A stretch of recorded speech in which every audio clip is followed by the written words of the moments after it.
Hi Kupo, I have just beat Resident Evil Village, and man, what a game. I loved it. I truly loved it. I had so much fun, and I think that's the main word or the way I'm gonna describe the game is it was fun. It had really interesting and creepy and just cool characters. The story I thought was really good. It was also kind of sad and dark in a bit of ways, which is what else do you want when it comes to a Resident Evil game? Yeah, it was just fun and I loved every bit of it. And it goes without saying, there's obviously going to be spoilers. So if you have not beaten the game yet, or you haven't finished watching, hopefully me, play the game, then come back because I want to discuss the things that I liked, what I didn't like. And I also want to find out where it goes on my list of favorite Resident Evil games. And if you haven't watched my top Resident Evil video, I do recommend going back because I go more in depth on how I feel about all these games and why I put them in this order. So let's find out together where Village lands on my list. When it came to finding out what this game was going to be about, I stayed away from as many articles and as many trailers to the game as possible because I kind of wanted to be fully surprised.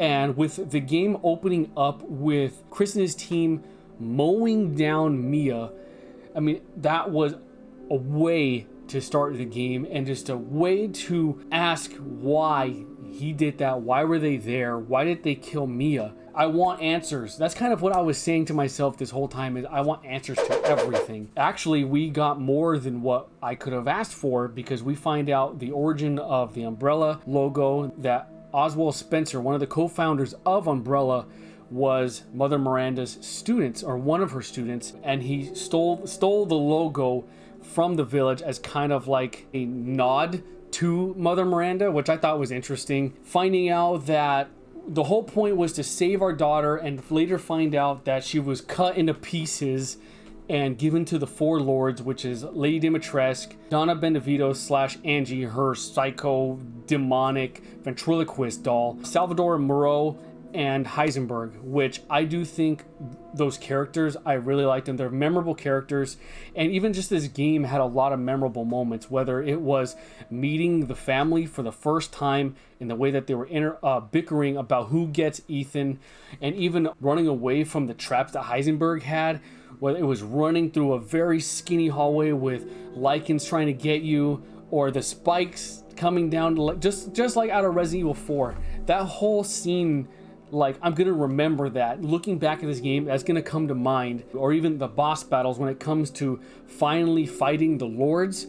Dimitrescu being this massive Demogorgon griffin, and the way that when you encounter Angie or Donna, it being like this haunted escape room. Like this game had a lot of variety, and I think that's what sums it up. I mean, I could go on for a while because I'm just so excited. The gameplay was really fast paced. Actually, it was kind of felt like Doom, like the way there was sections where you would go into this place and then there would just be what seemed like endless enemies. It was just really fun. One thing I do want to say, I kind of found it a little easy. I think I died a total of 4 times throughout the game, 3 of which was fighting Moreau, and then once during Mother Miranda. But I mean, looking back and thinking of how many times I have died in all of these games, I do think that it could have been more challenging. I did go on standard and I still kind of was able to go through it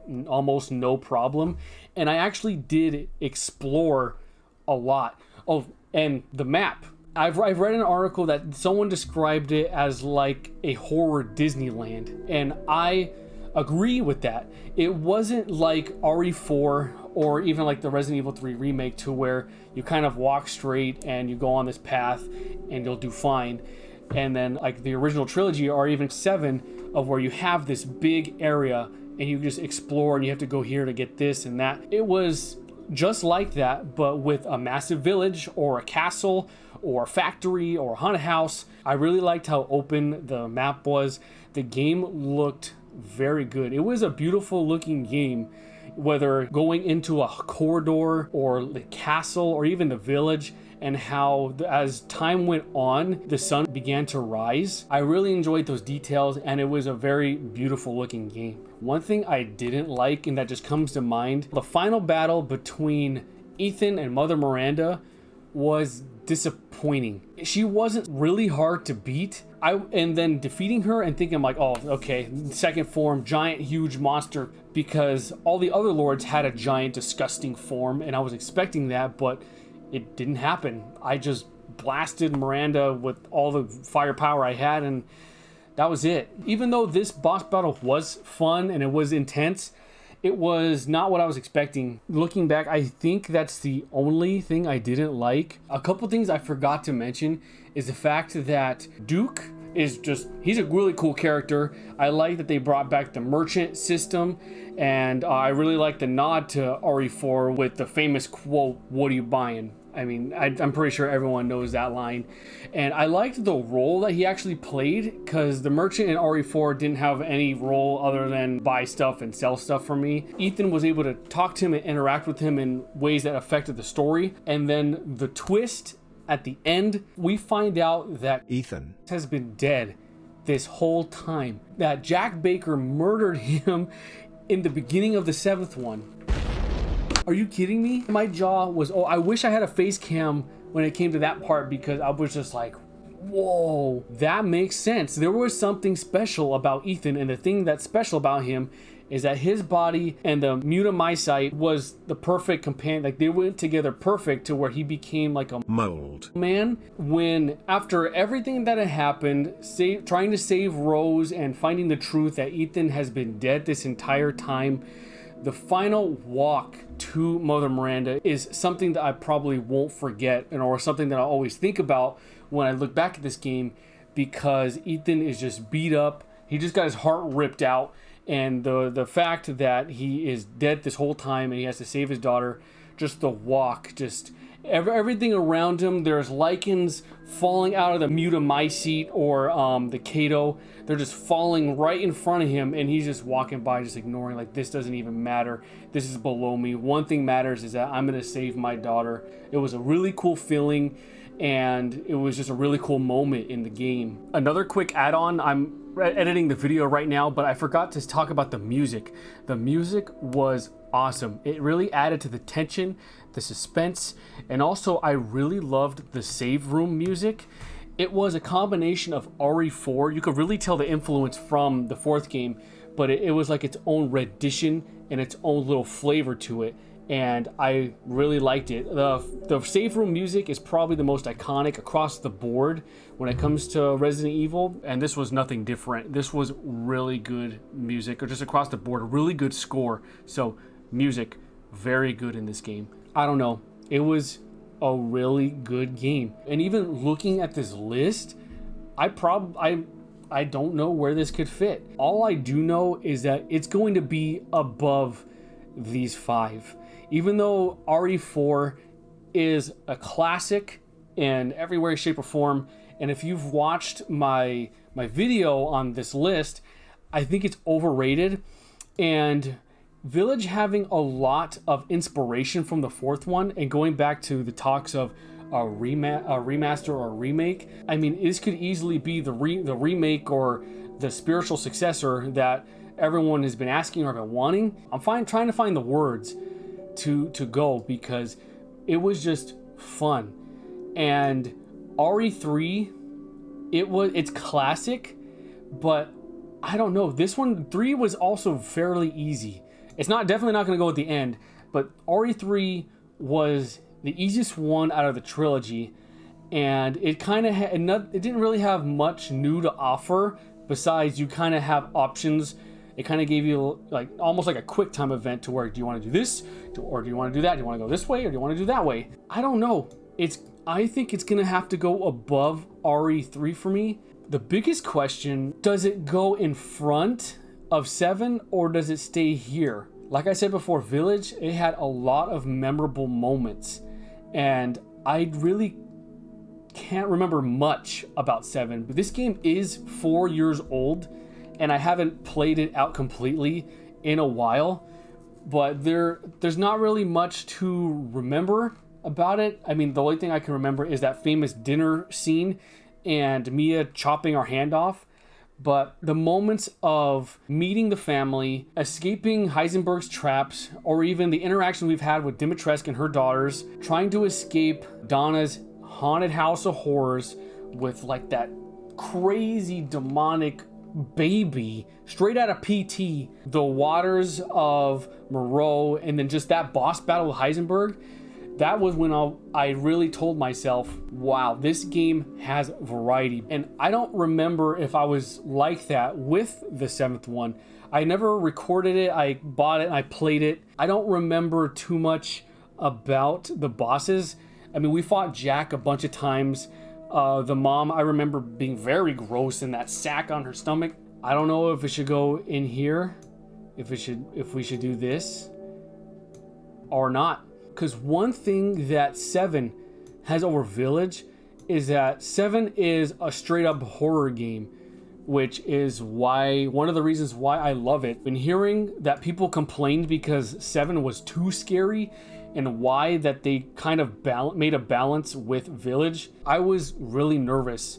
But I do think it was a good balance. It was more of an action game with horror elements, kind of like 4. I guess in a way, 4 wasn't scary at all. I don't even think I was scared of it when it came out. But there was moments where I jumped, I gasped, where I choked, and just lots of tension and nerves rising. But 7 had moments to where I'm afraid to go through this door. What is around the corner? And I don't know, in my heart, I want to say this because of that, because RE7 was scary and it was a horror game experience rather than an action game with horror elements. But even in this order, like these top 5 games, these are pretty high on the list compared to like 5, to where like I had a lot of issues with. But I'm gonna say Village is gonna be my 5th favorite Resident Evil game. This looks right to me. I feel comfortable saying this. But I mean, Village is a great game by itself. It is a great sequel, a great way to continue Ethan's story, end Ethan's story, or even plug them in to the main story, what is Resident Evil. It connects with references from the 5th game and even referencing one of the founders of Umbrella. It just, in my eyes and in my heart, it fits perfect into even all these games. So I think I'm going to say Village is 5th on my list. Well, there you have it. Thank you for joining me on my Resident Evil / Village ramble.